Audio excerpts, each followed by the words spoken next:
Sit. There. There we go.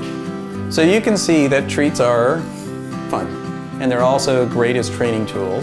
And you can see how dogs absolutely, depending on what sort of treat, absolutely love them. The problem is, as you can see, that given the opportunity, the dogs will eat as many as you give them, or as many as the owners want to give them. And that's where treats sometimes just, they're great as training tools, they're great as bonding tools, but sometimes we can overdo it, both in terms of the quantity and the types of treats that we give.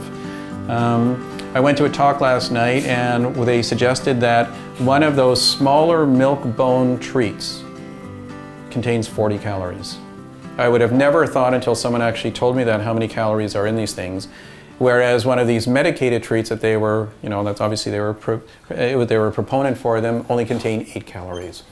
So depending on what your purposes are and depending on whether your dog is starting to gain too much weight, the treats really have to be proportioned. And the types of treats that you use can be very important, especially as they get a little bit older.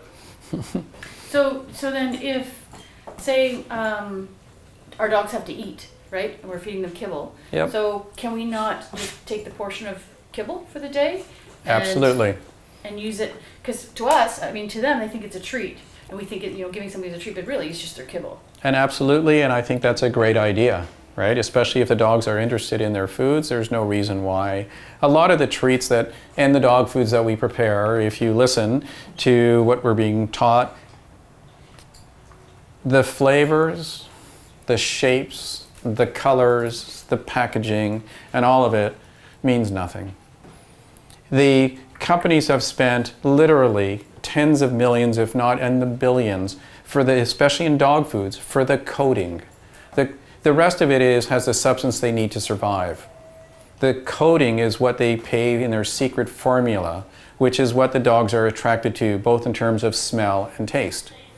So if the dog's interested in their dog food as their treat, by all means. The thing to be careful about also, I remember going to this talk where they explained about using a hot dog as a treat to this little dog. And they sliced off just the top little portion, a little piece, and said, do you have any idea how many calories are in what you're feeding? And they explained that one hot dog to this 10-pound dog was already its full caloric intake for the day. How easy is it for us when we're having a barbecue and there's a leftover hot dog or anything else? And it's just a matter of being cognizant of that before we keep feeding them all these treats.